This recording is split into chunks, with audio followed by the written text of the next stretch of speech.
Assalamualaikum dan salam sejahtera. Kami dari kumpulan 2 kursus penghayatan etika dan peradaban Seksyen 7 UTHM. Kami mendapat tema etika dan peradaban dalam masyarakat kepegawaian dengan tajuk etika dan adab bertutur bahasa dalam kalangan masyarakat.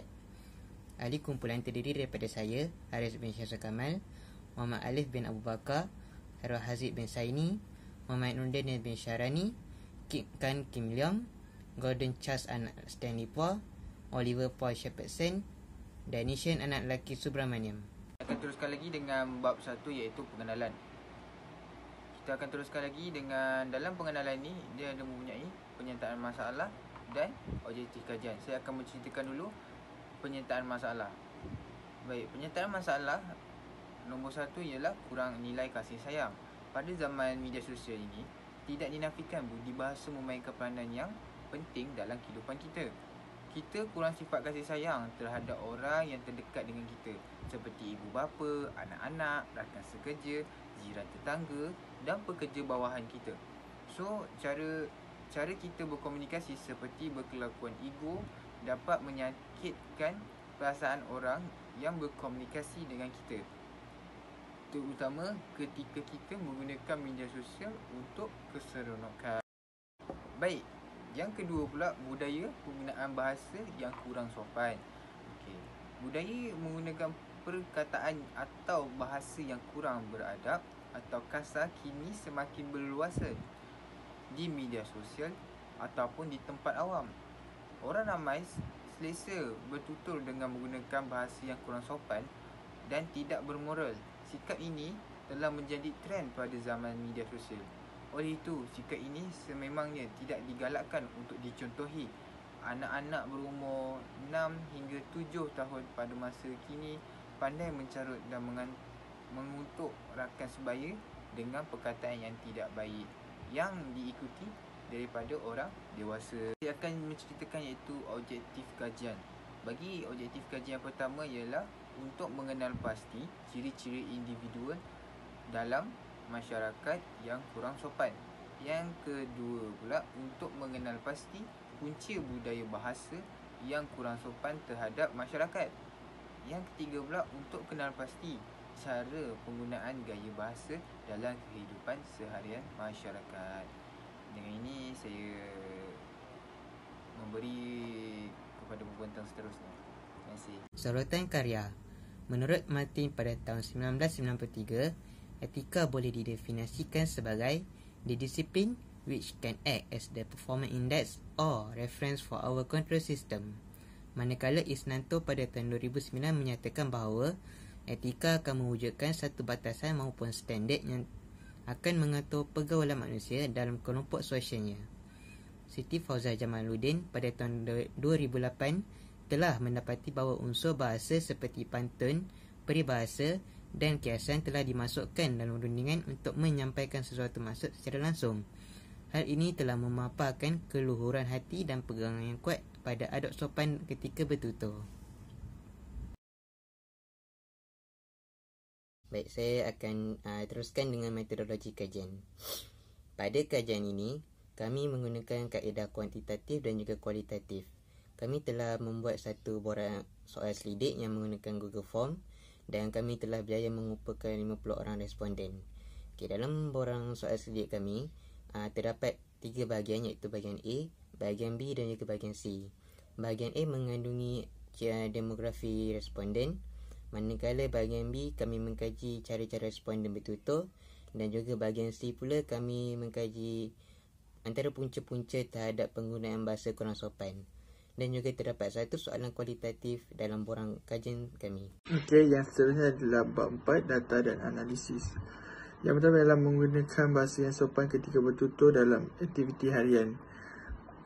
Daripada graf ini kita dapat lihat separuh daripada responden menggunakan bahasa yang sopan ketika bertutur dalam aktiviti harian mereka. Seramai 27 responden dan separuh daripada responden akan berfikir sebelum bertutur dengan orang lain. Yang seterusnya adalah sering menggunakan bahasa yang kesat ketika bertutur. Berdasarkan rajah di sini, daripada keseluruhan 50 orang responden, terdapat 10 orang responden yang sangat tidak setuju dan 11 orang responden yang tidak bersetuju, dan 16 orang responden yang tidak pasti, dan 4 orang responden yang setuju, dan 9 orang responden yang sangat setuju. Ini adalah nombor 4 ialah berhati-hati ketika bertutur dengan orang lain. Hampir kesemua responden bersifat berhati-hati ketika bertutur dengan orang lain supaya mereka tidak berasa tersinggung dengan percakapan kita. Seterusnya adalah menggunakan bahasa yang sopan dan lembut ketika bertutur dengan orang lain. Hampir kesemua responden memilih setuju dan sangat setuju kerana mereka menggunakan bahasa yang sopan dan lembut ketika bertutur dengan orang lain. Seterusnya di bahagian sebelah kita akan membicarakan tentang punca budaya bahasa yang kurang sopan dalam kalangan pelajar. Soalan pertama ialah adakah bahasa yang kurang sopan berpunca daripada rakan sebaya? Hampir kesemua responden menjawab sangat setuju dan setuju tentang bahasa yang kurang sopan ini berpunca daripada rakan sebaya. Okay, yang seterusnya adalah pelajar belajar bahasa yang kesat daripada rancangan televisyen. Majoriti responden memilih sangat setuju dan setuju pelajar belajar bahasa yang kesat daripada rancangan televisyen. Yang ketiga adalah media sosial merupakan salah satu penyumbang kepada budaya bahasa yang kesat. Hampir kesemua responden memilih sangat setuju dan setuju tentang media sosial merupakan salah satu penyumbang budaya bahasa yang kesat. Seperti mana kita tahu, media sosial adalah tempat untuk kita bebas berkata-kata tanpa sempadan. Okey, yang keempat adalah kurang didikan ibu bapa juga merupakan punca kepada bahasa yang kesat dalam kalangan pelajar. Di sini kita boleh lihat 17 responden memilih setuju dan 23 responden memilih sangat setuju. Kerana salah satu punca berkata kesat adalah kurang didikan ibu bapa. Yang terakhir adalah kurang didikan agama menyebabkan pelajar sering berkata kesat ketika bertutur. Majoriti responden menjawab sangat setuju dan setuju kerana kurang didikan agama menyebabkan pelajar sering berkata kesat ketika bertutur. Okey, seterusnya ialah saya akan bersambung cadangan, iaitu cadangan pertama ialah masyarakat seharusnya mengetahui bahawa amalan berbahasa seperti jiran tetangga yang lebih tua seperti nadah dan intonasi yang lemah lembut merupakan amalan kesatuan yang seharusnya ada pada setiap masyarakat. Okey, cadangan seterusnya ialah pelajar perlu mengetahui cara untuk mengamalkan kesatuan semasa menghadapi situasi tersebut dengan cara tidak menyampuk ketika pesyarah sedang bertanyakan soalan kepada rakan lain. Pelajar seharusnya meminta kebenaran terlebih dahulu mengajukan soalan atau sebarang pendapat. Pemilihan perkataan yang digunakan perlu sesuai dan tidak kasar supaya tidak menyinggung hati pensyarah. Okey, seterusnya ialah kesimpulan.